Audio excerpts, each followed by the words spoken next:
Et salut à tous, on se retrouve avec cette évolution du deck de Gorillaz 21 en Welcome Core. Donc là, si vous avez fait quelques parties, vous avez ouvert vos premiers paquets. Et donc vous avez les cartes de l'extension Core 7 avec le petit bonhomme et les lauriers au-dessus. On va pouvoir compléter un peu le deck. Alors on va faire quelques changements, je vais vous proposer des substitutions si vous n'avez pas dans ce deck. Donc là on a deux Marshwalker. Donc Marshwalker, c'est une créature qui est très forte, qui est jouée même en mythique. Si vous ne l'avez pas, vous allez pouvoir la remplacer par, hop, on va se mettre ici, voilà, par le Pirchel Beetle. C'est une 1-3 pour 1 et qui va brûler. Ça n'a pas du tout le même effet, il n'y a pas de regen, mais si vous ne l'avez pas, eh bien vous pouvez mettre le Pirchel Beetle que vous aurez peut-être réussi à avoir avec les packs que vous avez ouverts. L'Athenian Archer, si vous ne l'avez pas, vous pouvez mettre un Trial Spirit. Ensuite le reste on a déjà puisque c'est du Welcome. On passe ensuite ici au Black Jaguar, il est possible que vous ne l'ayez pas encore. Si vous n'avez pas le Black Jaguar, c'est pareil, c'est difficile de le remplacer, mais on va trouver une substitution. Pour 2, on n'a pas grand chose là sous la main, donc on va préférer ne rien mettre que de mettre un tour 2, et on complétera après avec d'autres cartes. Fae Flame Blade, ici on va pouvoir le remplacer par le Staff of Roots. C'est pareil, c'est beaucoup moins bon un Staff of Roots, mais si vous n'avez pas Fae Flame, eh bien, allons-y en douceur. Le Skeleton Heavy, 2-4 pour 2, et Canopy Barrage. 4 de dégâts, carte très importante, que vous allez trouver assez rapidement normalement. Ensuite en tour 3, d'une cavalerie, une 3-4 pour 3, très bon body, et un Warden qu'on avait déjà. 3-4 pour 3, donc c'est exactement la même carte, hein, les mêmes stats, le même prix. Ici vous avez le Overgrown Rhino, voilà, pareil, vous allez le trouver très rapidement normalement. Et Bladefly. Si vous n'avez pas Bladefly, mettez un vétéran Archer qui coûte 4, c'est une 2-3 pour 4.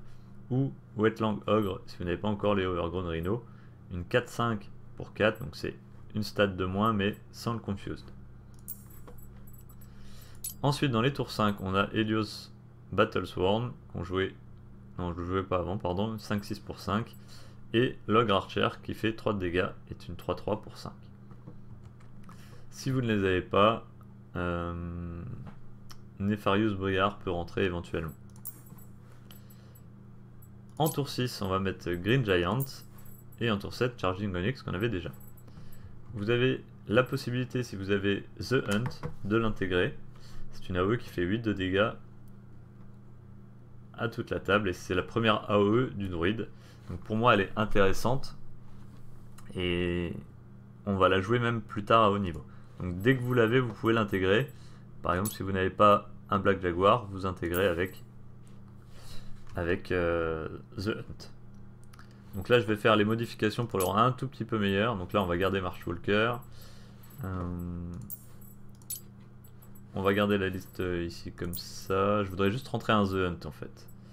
Donc on va couper un Helios Battlesworn pour rentrer un The Hunt. Hop, voilà, juste pour avoir une AOE supplémentaire. Et on va aller faire une partie directement en ladder. Allez, on est parti avec le deck Wellcore de Gorillaz, qu'on a juste modifié avec une carte, c'est The Hunt, pour avoir une AOE supplémentaire. Et on va retourner en ranké en mythique et voir comment ça se passe. Alors, le but maintenant, c'est vraiment de chercher, avec chaque carte de notre main, quelle situation peut nous permettre d'avoir le meilleur trade. C'est-à-dire qu'à ce niveau de jeu, normalement, vous commencez à voir les plays, vous voyez effectivement que vous allez pouvoir prendre un trade ici, un trade là, etc.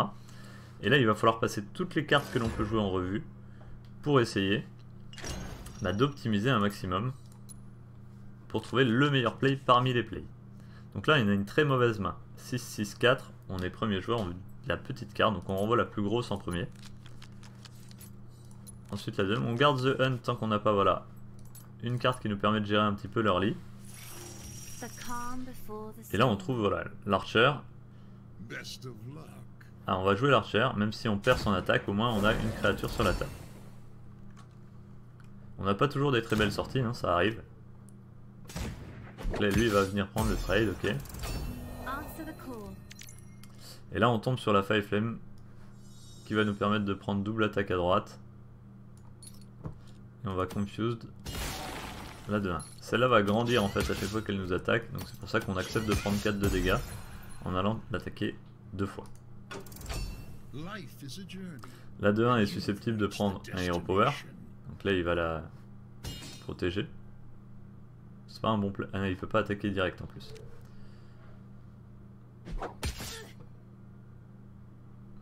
Et nous on va donc descendre une 3-4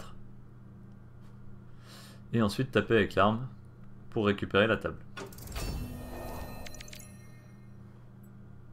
Alors éventuellement on pourrait faire un canopic mais on perd 3 de dégâts.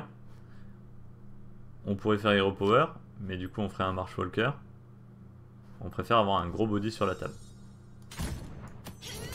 Donc le meilleur play est resté d'une cavalerie. Donc c'est ce genre de questions qu'il faut vous poser à chaque tour. Qu'est-ce que je peux envisager pour le tour suivant? Un d'une cavalerie, un Marshwalker, parce que lui nous met une 3-4 qui va venir prendre le trade. Ok. Donc là, le Canopy Barrage est pas mal. Canopy Barrage qui va nous permettre de reprendre le board. Et derrière, on a encore une option, pièce d'une cavalerie. On pourrait faire juste Marshwalker, mais d'une cavalerie est meilleur en termes d'optimisation de la main. On a The Hunt dans la main, 8 dégâts répartis. Donc on va attendre un petit peu, voir ce qui se passe.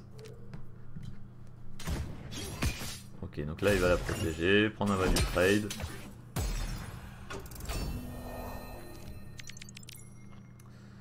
Donc là on va jouer The Hunt dans 2 tours, donc en attendant, bah, on va poser des créatures pour essayer de l'obliger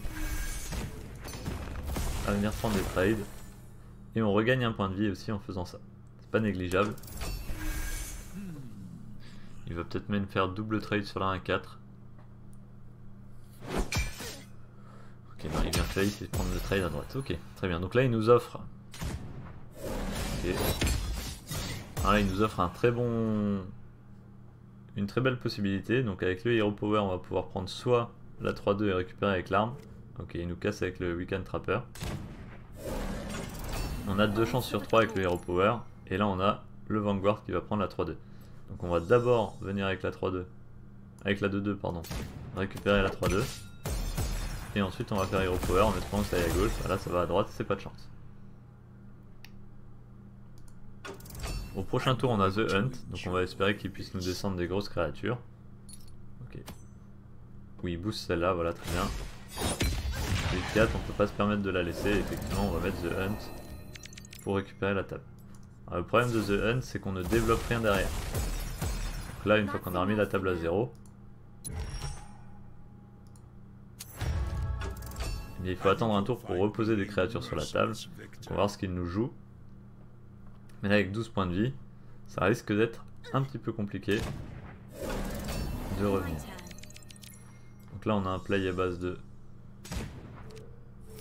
Black Jaguar, Hero Power, Form of Power, et on a repris la table. Sauf qu'on est à 11 points de vie, lui a le Hero Power. Après au prochain tour on descend un Battle Sworn, 5-6. Ok, on a éventuellement un trade avec Ping. 5, 6, 7. Ah.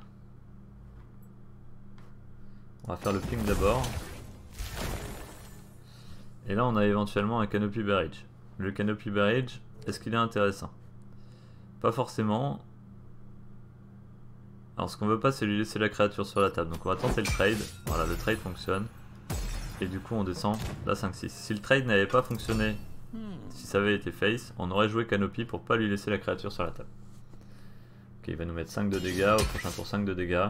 Donc sans casse-arme ou sans soin, on est mort. On a que 3 de Sanctum, donc là, on n'arrivera pas à s'en sortir, on n'a pas de provocation. Si on va pouvoir récupérer un point de vie. Faire fin de tour, après s'il a le moindre boost. Ok, une provocation.